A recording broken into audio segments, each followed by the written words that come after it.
You had to be there. Hope the op goes well tomorrow. Anyway, we're going to go down to our head-to-heads. So the head-to-heads is quite important, Bobby. We spoke about it last week, and it's easy to throw in head-to-head names. Last week, I went with Ebenet Sabeth and Mara Itoje. People are like, oh, he's just doing that. He's just putting it in there because they're two players that he's dominated before or two players that he knows.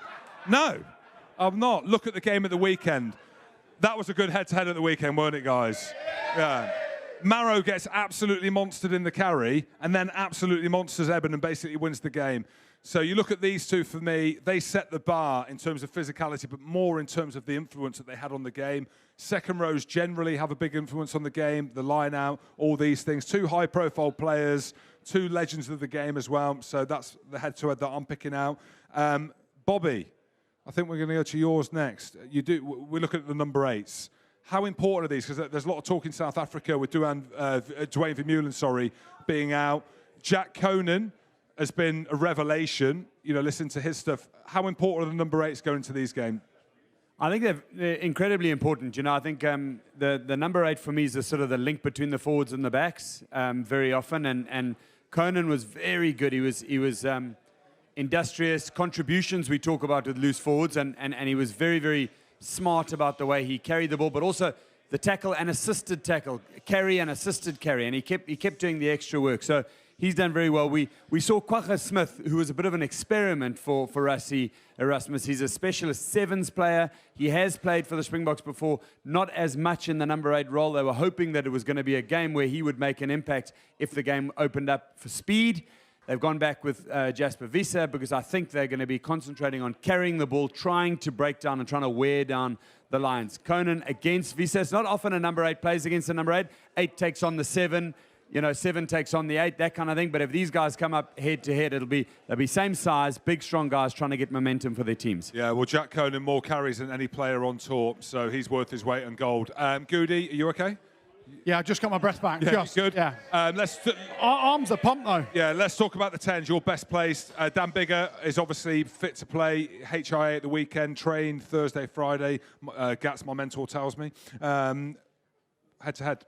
Yeah, I mean, there were calls maybe for Owen Farrell to start this week off the back of Dan Biggar having to go through that HIA process. But I thought, Dan was fantastic at the weekend. You go back to just after half-time, and they spoke about it at half-time around that penalty where everyone said it was Alan Wynne-Jones' decision to go for the corner. When you watch the actual footage, Dan Biggar doesn't even ask him. He kicks to the corner. So it's a decision they've made at half-time. And as a 10, I'm thinking it's actually quite an easy kick. You probably want to take the 3 points. But just go back to his control. His kicking game was class, but his goal kicking off the tee, that was one of the big points of difference for me. The big kick that he nailed to put the Lions ahead. Andre Pollard had one very similar from Hamish Watson's penalty that should have been a yellow card, and he didn't take it. Dan Biggar's his control, his growth as a 10, he's always had that ability, but he's actually stepped up. You go back 4 years ago, he wasn't really in the picture around Sexton and Farrell, who would start at 10. This year, in the last sort of 18 months at club and international level, he's taken it to another level. And they're going to be big players this weekend. Andre Pollard didn't look 100% fit to me to last the whole game. So I think Biggar's a massive shout, and hopefully he leads us to a victory again. Shane, you've gone for the props, have you, I imagine? Talk about the head-to-heads. Massive expert in prop forward rugby, to be fair. But, I haven't got a freaking clue what's going on there, to be honest with you. But, no, it's, it's an obvious choice. It's Colby and Van der Merwe. Complete contrast in what both these players want from the game. Cheslin Colby's going to want time on the ball to use his feet to go around Van der Merwe, which he's more than capable of doing. He's a big lad to get round, long arms, but if you wrong foot him, he's an easy player to get past. Van der Merwe is going to want the ball with very little time and space to run over the top of Colby from short spaces, from 5 yards out. Whether or not they get the ball and they get the time to kind of do what they do best, I really don't know. But there's chalk and cheese in players here. Like I say, Cheslin Colby, first 10, 15 yards, he could beat any player in World Rugby. Van der Merwe, he can run over any player in World Rugby. He is an absolute lump. So it's a great matchup. I'm looking forward. I hope both these guys get a lot of ball on the weekend because we didn't see much of them on the first test. Yeah, absolutely. Well, we'll come to our final predictions after LJ that we've given away the prize of the question of the night. Fighting to get to the bar. That's what happens when it gets past 8:30. It's not quite past that. Don't worry, don't apologise, sir. You've not been out of the house in 18 months. None of us have. We all want to get to the bar. It's a one-off potential. So, LJ, as we're looking at that, we're going to look at some of the social media questions as you work out who the best question is. There's some been ridiculous. Have a look at some of them coming up on screen now. Pull out there, tweeting them as well. Oh, Andy Goode. I'm good at reading. He was put in an awful position by @WorldRugby, tagged them smart. That builds up the algorithms. News on your tweet? Any thoughts? Yeah, I mean, obviously, Marco after the game was getting a bit of hammering from South Africans. I think it's grace that World Rugby had put a South African in charge of BNT, puts the spotlight on him, and ultimately, the decisions that were made went in favour of the Lions as opposed to in favour of the Springboks. So, for me, it's World Rugby that, of course, sort of benefited from it. Let's have a look at the next one. I think it's Brian O'Driscoll. I don't know if you can see that picture, but that does look like him. Look at his hair in there. Shane, if you look up, look at his avatar up there. I'd love a hair lift. That's him in 2006, I think. So Bod is obviously well in the know. He's quite opinionated on his following. That's what happens. Yeah. Any thoughts on? Yeah, well, you know, he knows his stuff, doesn't he, Brian? He's a very intelligent man, and he's obviously very intelligent. So good on him. Good on him. Knows his stuff. He does. Yeah. Let's have a quick look at a few of the other headline ones that we've got. World Rugby, #Lions Rugby. Flatman knew that I was going to be at Harpenden, so called me out there and said that Mara starting at 13 had been exceptional. I agree. And there's another headline one. I don't think we want to talk about the one that's coming up in classes. We've spoken about him as well. I think there's one about Courtney Laws as well, if we can play that through before we go to the pro. Best forward in the world. Again, I'm sorry. They're showing that. You can keep booing. I'm sorry. Mara just monstered Eben. Yeah, controversial. And he's tagged @Courtney Laws, who got apparently 3,000 more followers off the back of that. Piers, tag me. I'm working prize of the famous grouse bottle of whiskey and the Lions shirt. Where you going? It's on you.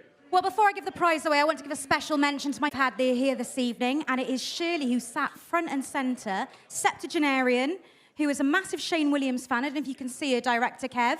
Shirley, give Shirley a round of applause. Now, I've promised her a cuddle from Shane. Shane, stand up.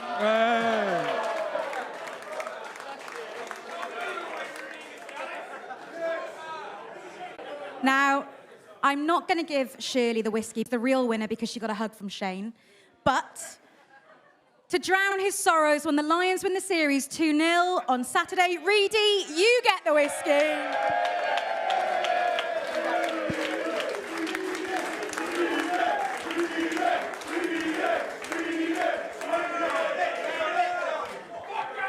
Well, as we come back, Bobby, is that going to be the only thing he's going to win this week as a South African? It's a great segue, LJ. Thank you very much. Bobby, predictions for this weekend. We spoke about the magnitude of the game. It's the second test. I mean, it's huge. We all can't wait. What do you think? I mean, thank you so much to everybody for hosting me. I've spoken to a number of people who agree with me that South Africa are going to win this one by 7 points. And then we'll go on into the next week. Goode? Yeah, I think it's more of the same. I think the South Africans will come out and try and absolutely hammer the Lions, but we'll soak it up, and then second half we'll come away with it. It'll be a 10-point victory this week for the Lions. Wow, South Africa then, Lions. Shane? Yeah, look, it would be great to have it 1-1 because it keeps everyone excited, etc. But I think we've seen in the A game, we've seen in the first test. I think it's going to be much of the same. South Africa are going to throw everything at the Lions, and then fitness is going to come through in the end. But it'll be a hell of a game again, so I'm going for the Lions. Great. I'm going to put my neck on the block here. Bobby, my former captain of the Barbarians, is here. I think South Africa are going to do it this week. They have to. They have to, do they not? They have to. 1-1 going into the third week. It's going to be unbelievable. A few thank yous then. A big thank you to everyone at Harpenden Rugby Club tonight for hosting us. Okay. A big thank you to our two rugby legends and Goode. LJ in the crowd. The famous Grouse and the Wonderwall. Of course, and the crew, First Five Media, and all of us at RugbyPass. If you like what you saw tonight, if you didn't anyway, there's other stuff on RugbyPass.com that you might like. There's merchandise, but let's be honest, it's great to be back out. It's great to be back amongst people. The Lions tour's happening. Ladies and gentlemen, from us at RugbyPass, thank you very much. Thank you.